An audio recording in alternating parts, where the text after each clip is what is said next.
if you have a question. We have Sammy and Sydney, so with that, we'll get with Coach Ferentz.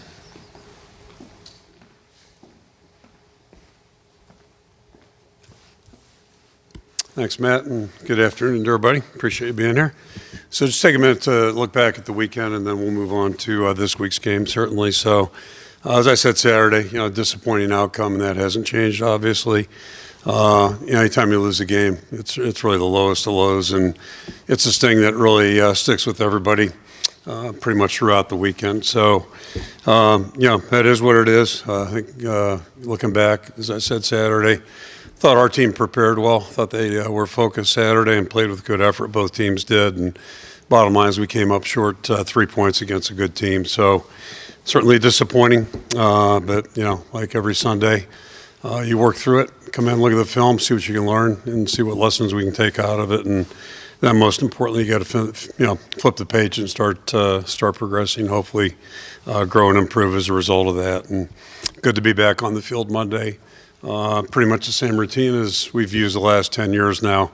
Put things to bed on Sunday and Monday morning, get back on the field and move on to the next team. So that's a good thing, I think, for us physically as well as mentally, just to have to push forward and get things going. So that's kind of where it's at. Shifting over to UMass for the game. Same 4 captains. We'll have Cohen Entringer and Ethan Herkett on the defensive side. And then Logan Jones and Mark Gronowski offensively. Medically, pretty much the same as last week. We won't have Moulton. I don't see that happening. Vanderzee. And then Addison Ostranga, unfortunately, is out for the season. So that's been confirmed. And it's really unfortunate. Addison's a great young guy. And you hate to have anybody certainly lose playing time. And he's one of our senior guys, leader, just a tremendous young person. So it's certainly disappointing there. Interesting with UMass, looking at them. Basically, it's like a new program. They made a switch at the head coaching position last year, and the coach that came in is an outstanding coach. We've got a background with Joe from being at Minnesota and being at Rutgers most recently, so familiar with his work. He's a defensive coach and outstanding coach, head coach at Maine on top of that. So a little bit familiarity there in terms of philosophical approach to the game. And then offensively, their coordinator and offensive line coach both have experience at Northwestern. So, schematically, you have a feel for at least what they're doing. And unlike our first game, we've got 2 game films with their team. So you get a chance to see their personnel and them executing what they do.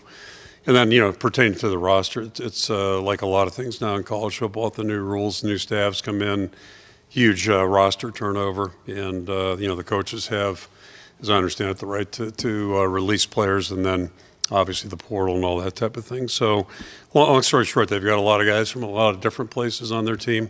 And, so we're just trying to piece all that together, a lot of new faces, and taking a look at the film and working from there. So as we look, push forward, basically, this week's like any week, our goal is to win the game. And then secondly, to improve and grow, see what we can do to move forward as a football team. So last thing before I close it out, just the kid captain, Gwendolyn Klaus, is a young 7-year-old from Cedar Rapids. She'll be with us on Saturday. At age 3 months, she was diagnosed with a rare genetic condition, and as I understand it, most kids don't see their first birthday, kids that have this. So it's really a very serious thing. She is a 7-year-old now in first grade and doing well. And as I understand it, anytime there's a flare-up, the treatment, her team over there, the care team at the Stead Family Hospital, has done a great job, addressing those things. So loves the outdoors, loves to golf, loves, being outside, and enjoys going to the pool and doing really well. So it'd be great to have her 2 brothers and her mom and dad here on Saturday as well. So it'd be good to be back in Kinnick. Certainly expect a good crowd, and night games are always kind of special, and good to get back on the field and have a chance to move forward. So I'll throw it out for questions. Ethan Petrick, Quad City Times. Kirk, you mentioned that Coach Harris-Simiak is also a former head coach from Maine. So kind of a 2-part question. What are some of the biggest lessons you learned during your time in Orono? And what would be your advice to a guy who's in a similar position as you were 27 seasons ago? Yeah, Well, I think he knows what to do. He's done this before, and he's been around football. He's probably a little more seasoned than I was when I went to Maine. But, there are a lot of things you learn, and I guess the good news is a lot of the mistakes I made, nobody really noticed because they were more interested in the hockey or, some other things maybe going on there.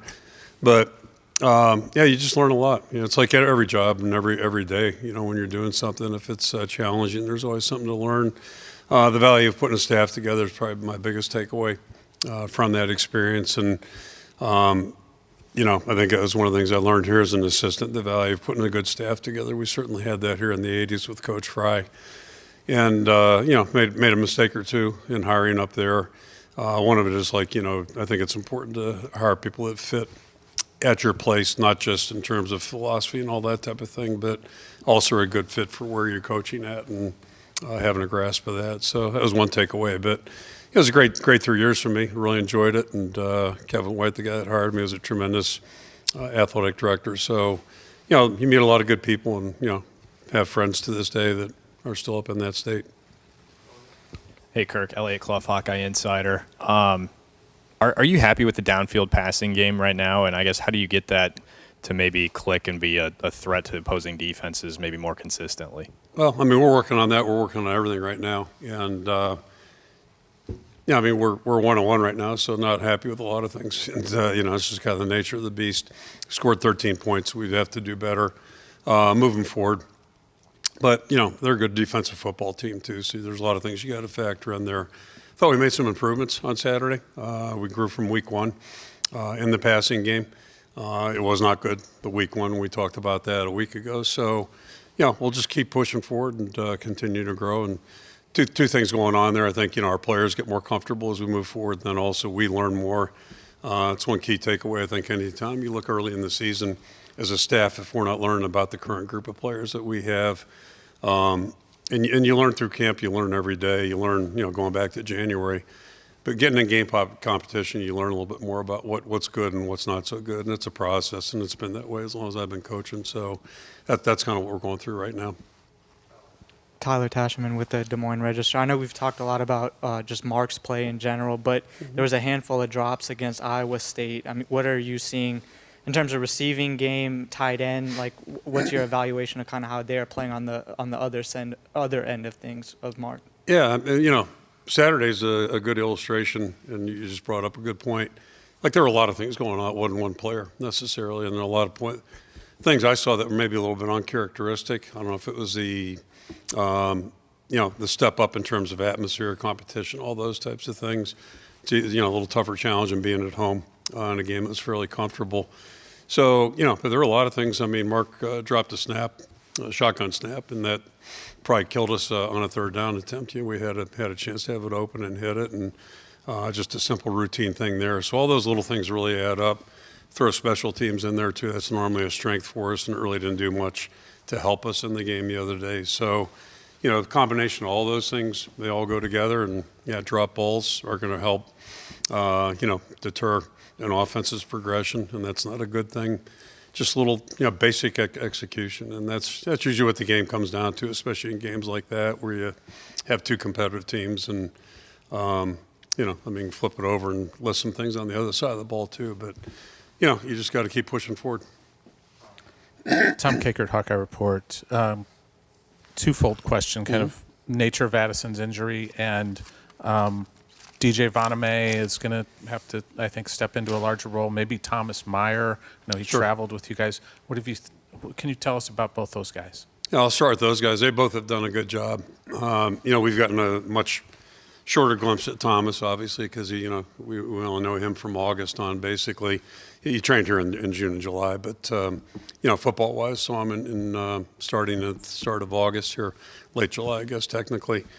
And then DJ's a guy that we've just seen take step after step after step. He's a converted player. He's now playing tight end. That's what we projected him as. And, the one question, especially, he's a former quarterback, is he going to block?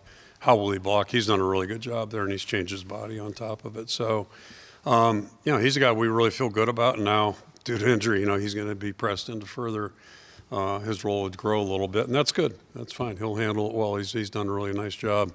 Not only offensively but special teams this segment here. So that's good. And Thomas will continue to grow. We'll throw more at him right now too. And then Addie, unfortunately, has got a Achilles injury. So, they repaired that yesterday, and, on the road to recovery. Madison Ertzig, Cedar Rapids Gazette. I wanted to ask a little bit about the UMass coaching staff, considering Herasimiak just came from Rutgers, coached at Minnesota. His defensive coordinator has Big Ten experience, offensive coordinator, was at Northwestern for a few years. Yep. Does that open up the film that you guys could potentially look at and evaluate, even though it's not the same players? Yeah, that's helpful. It certainly is helpful. The first game this year was a little bit different because it was just, not that familiarity, but there's some certain DNA, and Rutgers, you could argue Rutgers and Minnesota have a lot in common defensively, not carbon copying Michigan State because that's kind of, spread around a little bit. So, there is some familiarity, and then it's a matter of, what wrinkles are they using that maybe they weren't using previously. And then in Joe's case, he's got a new team. So it's not like he was at Rutgers or Minnesota prior to that where, he was used to working with the guys he's working with. And you can see they're trying to build something there and getting guys just to understand the concepts and play the basics well. So we've been down that road too. And you kind of go through that anytime you got new players as well. But, there's some familiarity there. So that helps, yep. Kirk, I can't think of many coaches who had a more inauspicious debut than you did when you were here, to go 2 of 18, have the games against really good teams that you had, and then the injuries, Sam Aiello, all of that. What did you maybe take away from that, maybe intangible-wise, that you had to learn or you wouldn't have learned if you didn't experience through that? And how has that helped guide you to your career as you reach this point? Yeah, so the Sam Aiello one almost broke me. That's the one that almost got me. I think, if you can survive that, the 2 and 18, if you can survive it, then hopefully you are learning. You got to learn from everything you do.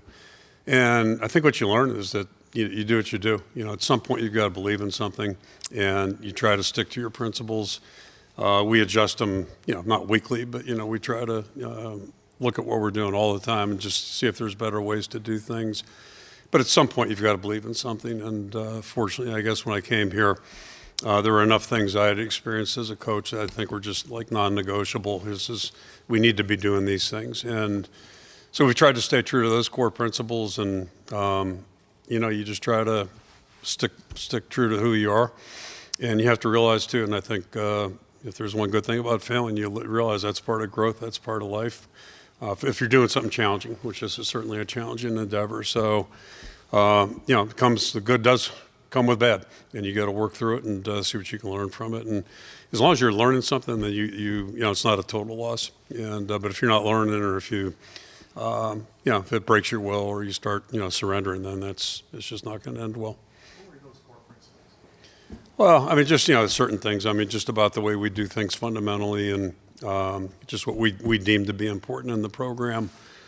Just certain values, whether it's, what are the things that we really want to hang our hat on, and then, what are the things that are just, ultimately not going to, if you cave in, it's all ultimately going to get you, So I think that's just kind of, and, the basics are the basics. You show up with a good attitude, you work hard, you have a good, be on time, have a good attitude, work hard, and hopefully you learn as you go. And if you do that, you typically will grow and get better. Kirk, this Jack Leto with KCRG.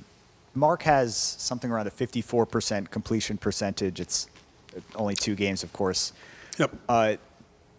In short, do you feel your offense is matching his skill set, if that makes sense? That's what I was alluding to earlier. I think we're learning about him. He's learning about us. And, right now, grab on percentages, I'll go back to that first throw he threw that hitch, well short of the receiver that, he's probably completed 1,000 of those in his lifetime. So, it's a matter of fact, but that's not who he is. That's not who he is. So it's just a matter of him getting more comfortable and us doing a better job maybe of making him more comfortable.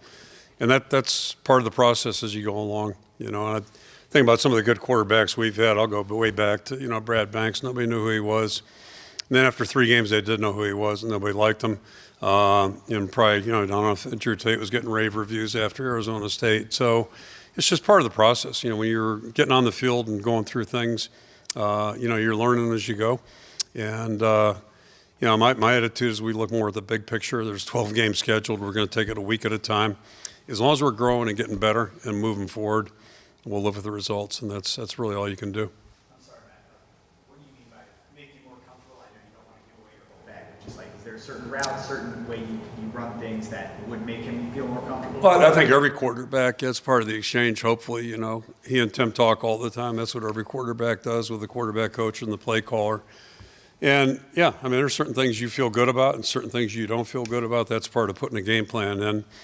And then, that's a weekly process, but also week to week. Certain things become more and more evident, and you try to, if you're doing it right, you try to tailor-made things towards a player's abilities. And, it's interesting. I just saw a headline. I haven't read the article yet. It's on my desk in there. I think it was in the Wall Street Times. People sent me stuff, it was about the Steelers, tearing up their playbook. And my guess is Arthur Smith's got a playbook that includes a lot of things, and it's just you do what your players allow you to do. And, you want to set your players up for success. So that's part of the process as you go along. Each week, hopefully, you're being a little smarter about things. David Eichel, HawkeyeInsider.com. Kirk, I know you guys have been dealt a relatively interesting injury situation with obviously now Assen out, Reese Vanderzee, but I want to go back to the Iowa State game. It looked like there were a handful of routes on maybe 3rd and 6, 3rd and 7.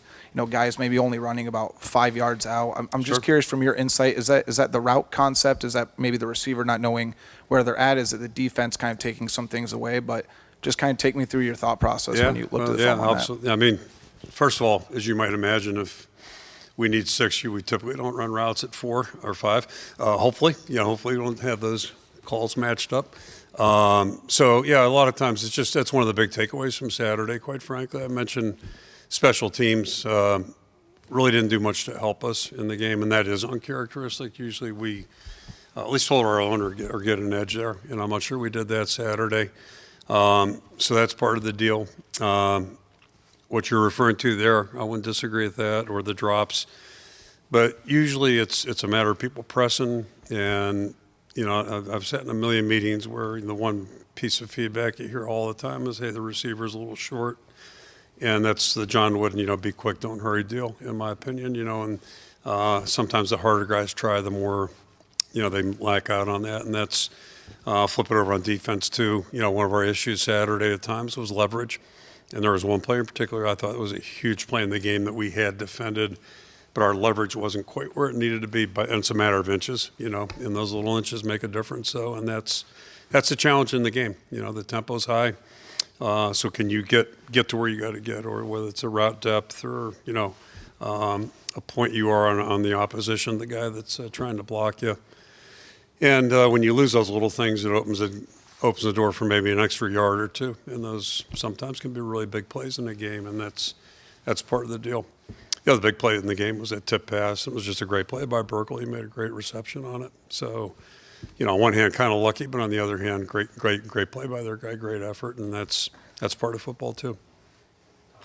Tyler Tashman with the Des Moines Register. On Saturday, obviously the run game is the strength right now offensively, and this is the last non-Big Ten game of the regular season. How do you balance, the run game is the strength, but it's also a chance to, try to gain some confidence and some momentum in the passing game? How do you kind of balance that, I guess? Yeah, our approach, just in general terms, is going to be, again, I don't know what's going to come up here in 3 weeks or 4 weeks or what we're going to look like at that point. But typically every game we'd rather be balanced, and that's going to be our approach going in, at least hopefully, unless you just, step on a landmine. We've been down that road too. So then you got to do what you have to do to win a game.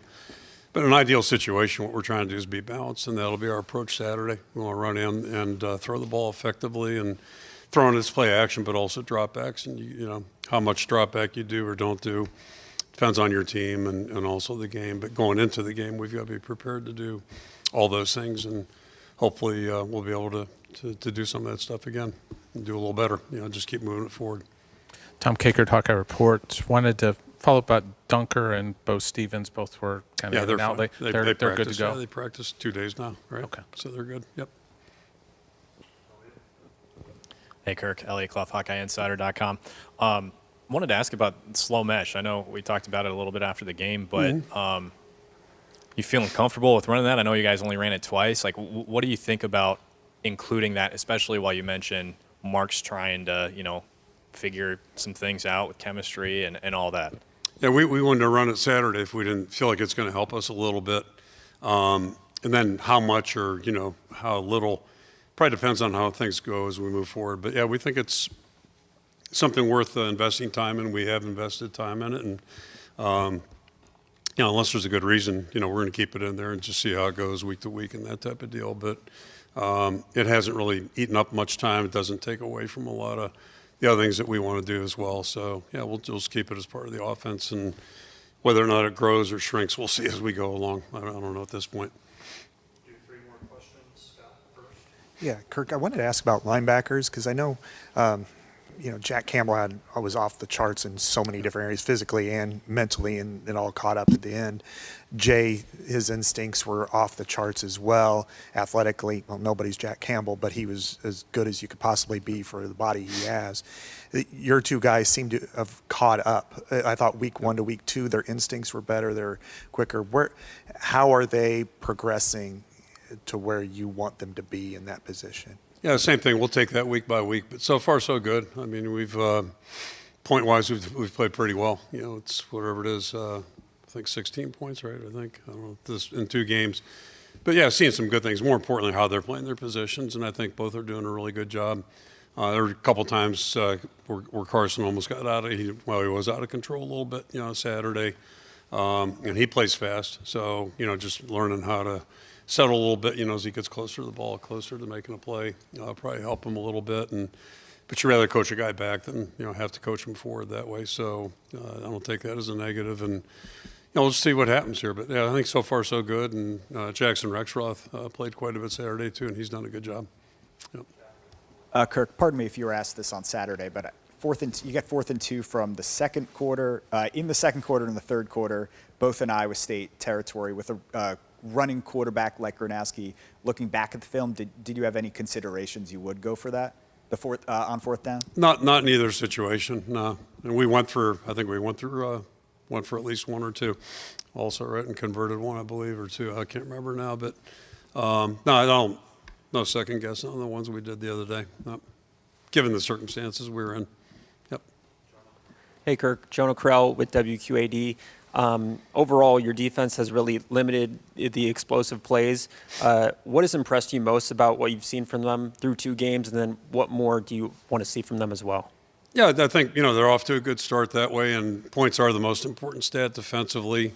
Sometimes getting off the field a little quicker would be a good thing, and give the offense, and that was a big part of the second half the other day. And we went into the game knowing they're a good ball possession team. They've been that way several years, and it ended up just about dead even Saturday. I think we had an edge by 20 seconds, but it didn't feel that way in the second half. Just it was kind of we had it a lot in the third quarter, and then they had a lot in the fourth quarter. So anytime you want to get off the field as fast as you can and give the offense another possession if possible. But I think overall, we're on a good track right now, and it's like our whole team. The whole thing is to show improvement, growth, and improvement, and that's where our focus is in all 3 areas right now.